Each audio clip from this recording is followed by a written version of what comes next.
Kita akan membahas barang penumpang, Pak. Nah, kira-kira kalau barang penumpang itu bisa dibedakan nggak sih, Pak? Jadi barang penumpang itu dibagi dua di dalam peraturan itu, yaitu satu personal use, yang kedua non personal use. Atau Tadi kan berarti disebutkan ada PDRI atau pajak dalam rangka impor.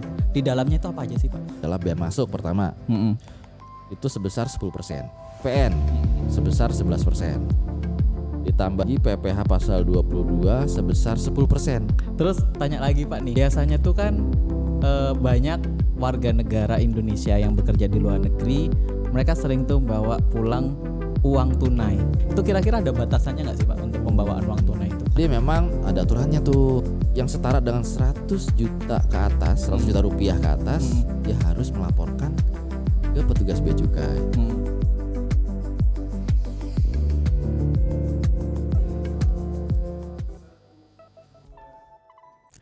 Kembali lagi bersama kami di podcast Ceria.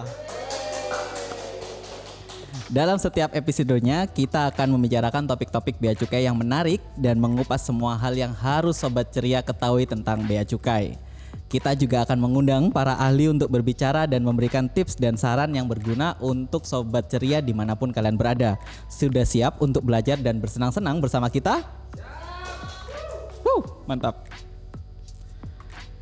Perkenalkan, saya Fajar dan pagi ini kita kembali lagi ditemani oleh Kepala Seksi PKC Kantor Pelayanan Pengawasan Kepabeanan dan Cukai tipe Madya Pabean Ngurah Rai, Pak Jun Yongki.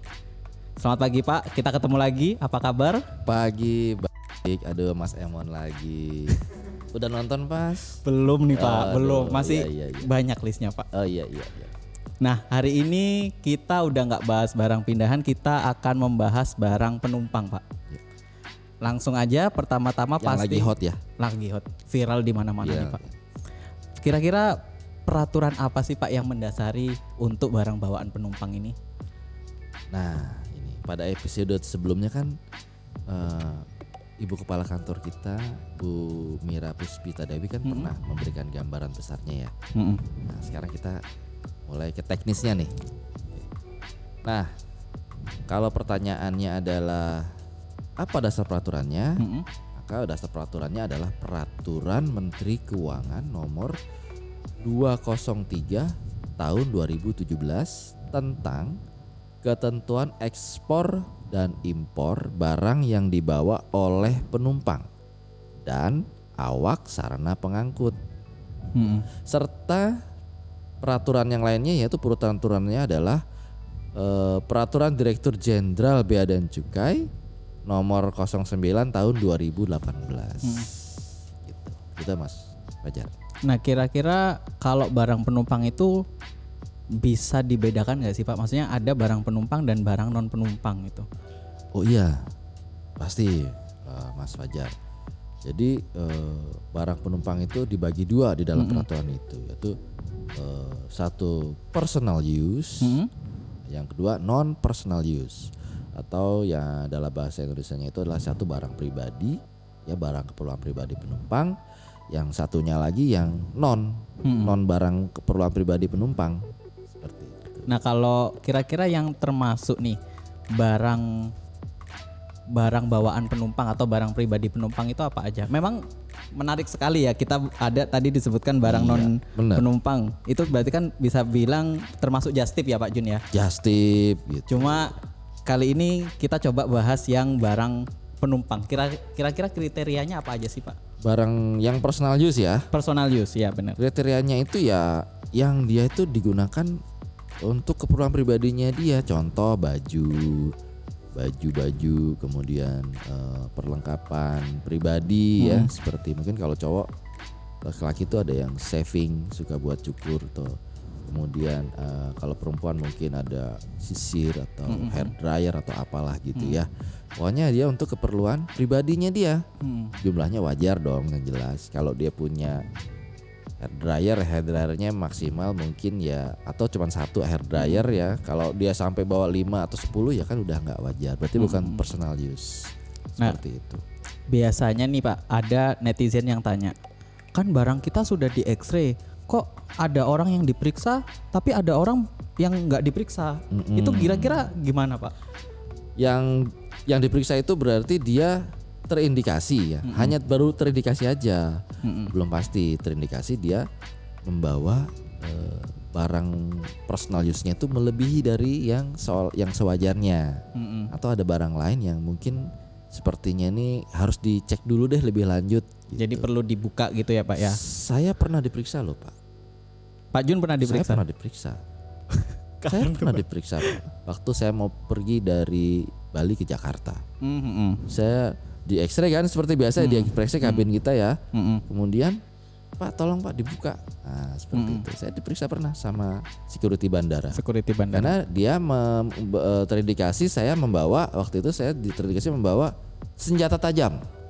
Ya karena saya yakin saya nggak bawa, ya nggak apa-apa silakan Pak diperiksa. Gitu. Akhirnya apa tuh Pak? Akhirnya ya nggak ada. Kalau ketemu silakan diambil aja nggak apa-apa. Saya bilang begitu. Dan itu gesturnya baik. Gesturnya baik.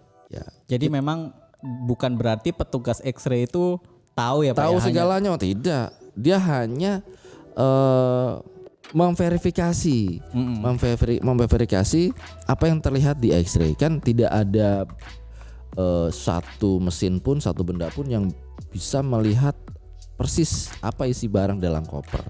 X-ray kan hanya image saja sama perwarupa ya, seperti itu perwarupa. Pokoknya gitu deh, image gitu. Warna-warna aja. Nah, itu harus dicek. Benar tidak kalau dia tuh takutnya yang bersangkutan membawa barang-barang terlarang. Seperti narkoba atau senjata api. Nah, ketika tidak terlihat warna itu yang warnanya sama dengan narkoba, ya kita harus memeriksa itu. Setelah diperiksa baru kemudian divalidasi hasilnya terbukti atau tidak, seperti itu Mas Wadi. Jadi memang itu dilakukan hanya untuk melakukan pengecekan aja. Pengecekan ya, gitu. Jadi sebagai penumpang harusnya saling kooperatif dan menjawab sesuai manajemen risiko. Oh iya benar-benar Pak. Siap. Seru nih, makin seru ke sini. Kira-kira tips dan triknya Pak biar nggak diperiksa sama bea cukai apa ya Pak? Ya nggak usah bawa apa-apa. Ya nggak mungkin Pak. Nggak mungkin ya. Nggak mungkin dong kita nggak bawa apa-apa. Iya betul. Aja. Saya aja yang berusaha saya nggak bawa apa-apa. Masih dari sini bawa. masih diperiksa juga. Masih bawa kan Pak. Iya. Apalagi dari luar negeri loh Pak. Iya apalagi dari luar negeri. Iya. Kira-kira gimana nih Pak? Artinya gini. Jadi sesuai aturan aja. Jadi maksimal penumpang membawa barang itu senilai FOB 500 USD. FOB itu artinya nilai barang yang kita beli di sana. Jadi tidak ditambah ongkos, nggak ditambah asuransi, nggak perlu, FOB-nya aja. Nah kalau dibawanya itu nilainya lebih dari itu, ya kita akan periksa. Contoh kayak just tip gitu loh. Iya. Nah itu kita akan periksa dan kita akan mau tidak mau, suka tidak suka kita harus mengenakan bea masuk dan PDRI atas kelebihan yang dari 500 USD itu. Terus ini ada lagi Pak tambahan Pak mengenai pengenaan pajak ya untuk barang bawaan penumpang. Kira-kira nih kan banyak banget netizen atau sobat ceria yang tinggal dan bekerja di luar negeri, mereka itu banyak yang nyimpen perhiasan Pak. Oke. Ada nggak batasan untuk perhiasan itu sendiri ketika akan dibawa balik ke Indonesia? Kita ngeliat dari nilainya Mas Fajar ya. Kalau nilainya itu di bawah FOB USD 500, ya kita nggak akan kenakan bea masuk. Tapi kalau misalnya dia di atas 500 penilaian nilainya, kita akan kenakan bea masuk. Dengan sangat terpaksa kita akan mengenakan bea masuk. Seperti itu. $500 itu sekarang berapa ya Pak? Berapa ya? Kursnya sekarang udah berapa ya? 15 ribuan ya kalau nggak salah. Berarti sekitar 7,5 juta. 7,5 juta ya? 7,5 juta. Jadi kalau belanja di luar negeri ya kalau nggak mau kena bea masuk ya di bawah 7,5 juta. Berarti aja. belanjanya di bawah 7,5 juta. Ngomongin tentang pajak nih Pak. Tadi kan berarti disebutkan ada PDRI atau pajak dalam rangka impor. Di dalamnya itu apa aja sih Pak? Oke, jadi komponennya itu ya pajak untuk barang penumpang ini adalah bea masuk pertama. Itu sebesar 10%. Total tuh mau bawa barang apa aja semuanya kena 10%. Kemudian ditambah lagi PPN sebesar 11%. ditambah lagi PPh pasal 22 sebesar 10% kalau ada NPWP. Kalau nggak ada NPWP kayak WNA gitu, kita kenakan 20%. Ya, itu dijumlah seperti itu. Berarti kalau memang barang-barang perhiasan ini di atas $500 kan harus bayar pajak. Nah, kalau mereka nih nggak sanggup membayar gimana tuh Pak? Apa yang akan dilakukan dengan barang mereka itu? Kalau nggak sanggup bayar nggak apa-apa, sampai dia sanggup bayar. Barangnya sebelum dibayar dia akan kita simpan dulu barangnya. Disimpan dulu. Iya, kita simpan dulu kita punya brankas untuk menyimpan itu di tempat penyimpanan ya. Nah, nanti silahkan yang punya barang yang bersangkutan bisa menebus, istilahnya menebus lah ya. Menebus barang itu sesuai dengan pajak bea masuk dan pajak yang telah kita tetapkan. Itu paling lambat 30 hari. 30 hari kerja sejak atau tanggal? 30 hari kalender. Setelah ditebus kita akan berikan. Jadi memang 30 hari akan disimpan. Iya. Orang ini harus datang ke bandara Pak, atau bisa datang ke kantor yang membawahi bandara tersebut? Saya sarankan datang ke bandara. Langsung ke bandara. Ke bandara aja. Jadi tinggal ngomong ke security bandaranya akan melakukan pengambilan barang gitu nanti ya. Nanti akan diarahkan ke petugas bea cukai. Oke, siap, mantap. Emang kalau bahas masalah barang penumpang ini banyak banget ya Pak ya case-nya ya, Pak. Banyak banget case-nya, banyak banget permasalahannya. Nah, sekarang saya mau bahas tentang IMEI nih Pak, yang lagi rame nih. Kira-kira gimana sih Pak daftar IMEI di bandara itu? Karena ada beberapa bandara yang memang sudah menerapkan sistem ECD, Electronic Custom Declaration, sehingga penumpang itu kan mendapatkan QR code. Dan banyak dari mereka yang beranggapan bahwa hanya dengan scan itu mereka otomatis terdaftar. Nah, itu gimana sih Pak sebenarnya? Oke, jadi Direktorat Jenderal Bea dan Cukai itu terus melakukan perbaikan. Nah, dalam hal ini, dalam layanan registrasi IMEI ini kita mau perbaikan regulasi. Kemudian menggunakan manajemen antrian, kemudian penyesuaian aplikasi, termasuk yang tadi dibilang ECD. Ternyata ECD itu juga terintegrasi dengan pendaftaran IMEI. Cuman dalam mengisi ECD, kemudian juga dia mengisi pendaftaran IMEI, tetap dia harus mendaftarkan ke petugas bea cukai. Jadi kalau dia hanya ECD terus di scan gitu, itu belum otomatis terdaftar IMEI-nya. Jadi ada aplikasi lanjutan yang harus dilalui, ada proses lanjutan yang harus dilalui. Memang seperti itu. Untuk sementara ini kita aplikasinya manajemennya baru seperti itu. Gitu. Jadi penumpangnya memang harus ngomong ke petugasnya. Ya betul. Karena nggak mungkin petugasnya tanya ya Pak ya. Iya. Karena terlalu banyak penumpang. Nggak mungkin kan ada 1 juta penumpang, 1.000 penumpang kita 1.000 kali nanyain kan nggak mungkin ya Mas Emon ya. Karena paling yang daftar cuma 2. Mas Ajar. Mas Ajar daftar IMEI apa enggak? Terus Pak Jun daftar IMEI apa? Iya kan nggak mungkin kan. Iya siap. Berarti nanti akan kalau kita ngomong sama petugas akan diarahkan ya Pak? Akan diarahkan. Akan diarahkan ke loket kita. Jadi memang harus ruang kantor kita. Terus tadi kan sudah disebutkan sama Pak Jun kan kalau memang penumpang itu mendapatkan pembebasan $500. Nah, untuk pendaftaran IMEI HKT ini sendiri ya, handphone, komputer, tablet. Nah, ini tuh kira-kira pembebasannya diberikan untuk masing-masing atau gimana Pak? Terus kadang-kadang kan mereka juga melakukan pembelian barang-barang yang lain tuh HVG dan segala macam. Nah, itu gimana nanti? Oke, jadi kerangkanya ini sebenarnya dalam kerangka bawaan penumpang. Jadi FOB USD 500 itu dalam kerangka bawaan penumpang, termasuk dalamnya kalau ada HP, ada sepatu, ada TV, ada kulkas, ada AC, kali aja ya. Kali aja di bawah itu ya. Nah, itu total. Termasuk kalau dia mau daftar IMEI, ya di totalnya. Misalnya terserah Anda ingin mendapatkan pembebasan USD-nya dari HP atau dari barang yang lain. Jadi memang di total dari seluruh barang bawaan penumpang. Berapa lama sih Pak aktifnya Pak IMEI itu? Kalau janji layanan kita sih 2 kali 24 jam ya. Itu dari Kemenkominfo-nya. Dari Kemenkominfo. Nanti kalau memang dari 2 kali 24 jam itu belum aktif gimana Pak? Oh, bisa hubungi di situ ada di apa namanya? Ada nomor yang harus yang bisa dihubungi kalau dalam 2x24 jam tidak aktif. Atau bisa juga ke kantor kita, kantor Bea Cukai Kelurahan. Kantor Bea Cukai terdekat berarti ya Pak ya. Atau di WhatsApp juga bisa. WhatsApp Bea Cukai juga ya Pak ya. Juga nanti di sini ya. Atau mungkin bisa konsultasi ke Bravo Bea Cukai juga. Bravo Bea Cukai di 15000225. Oke, Situ siap. bisa. Nanti ditulis sama di sini ya. Ya, di editor sini. ya? Oke, mantap. Terus tanya lagi Pak nih.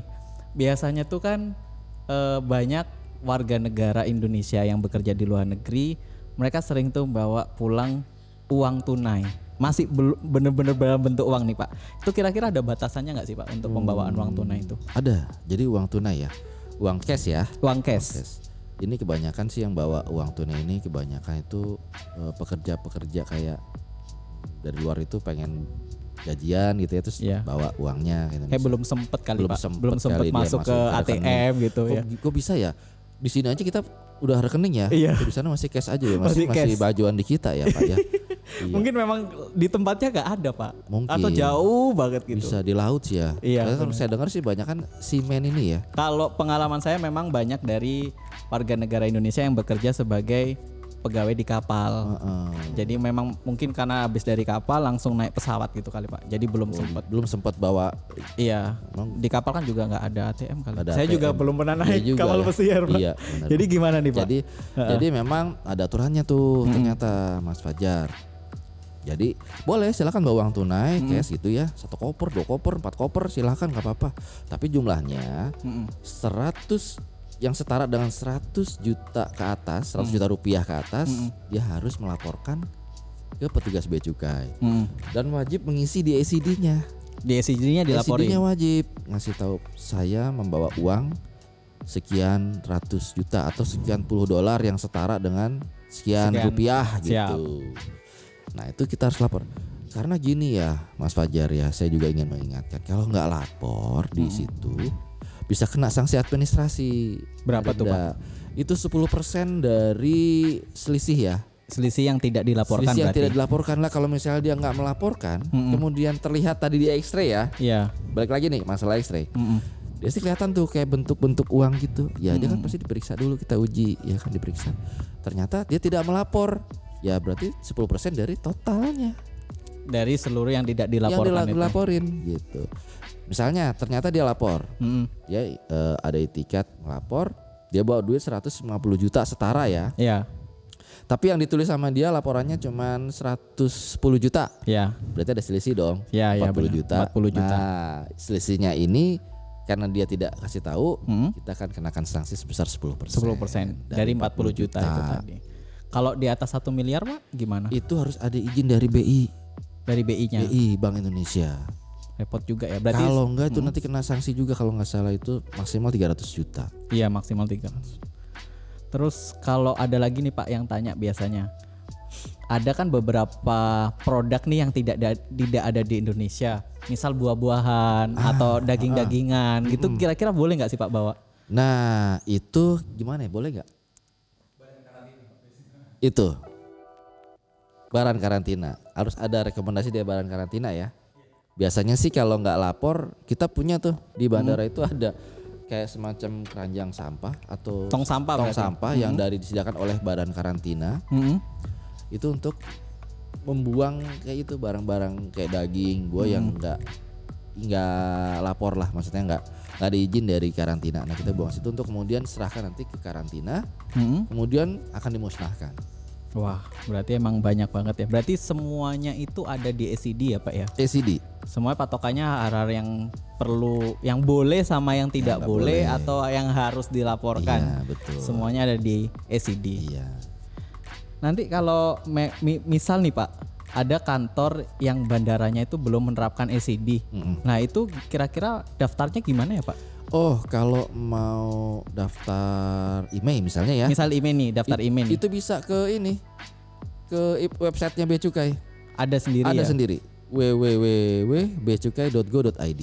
Di situ ada form pendaftaran IMEI juga ya Pak ya? Ada form pendaftaran bea cukai. Berarti nanti bisa didaftarkan ke petugas waktu landing itu? Iya, waktu landing bisa. Oke, siap-siap. Wah, memang menarik sekali. Kayak nggak habis-habis nih Pak Iya. pembahasan tentang barang penumpang. Tapi bisa 3 hari 3 malam nih Pak kalau nggak ini Pak. mandi kembang sekalian nih iya, Pak. iya. Tapi sayangnya kita harus akhiri nih Pak Betul, podcast tentang barang penumpang kali ini. Semoga informasi yang diberikan Pak Jun bermanfaat dan bisa memberikan informasi tambahan buat sobat ceria dimanapun berada tentang bea cukai ini. Dan terima kasih Pak Jun sudah datang untuk berbincang dengan saya dengan tema barang penumpang. Semoga kita dapat bertemu lagi di lain podcast dan tentunya di lain tema. Dan terima kasih sekali lagi Pak Jun. Jangan lupa Mas Emon. Siap? Apa tuh Pak Jun? Nonton catatan si Boy. Siap, pasti nonton nanti catatan si Boy. Wishlistnya, wishlist tuh. Oke. Baik, menutup episode kali ini, terima kasih telah menyimak podcast ceria. Weh. Kami berharap kalian dapat menikmati informasi yang telah disajikan dan menambah wawasan kalian tentang bea cukai lebih baik lagi. Jangan lupa untuk berbicara dengan kami melalui kolom komentar, share video ini juga, dan kalian juga bisa memberikan saran kira-kira tema apa yang harus kita bawakan di next podcast. Sampai jumpa dan sampai ketemu di podcast ceria selanjutnya.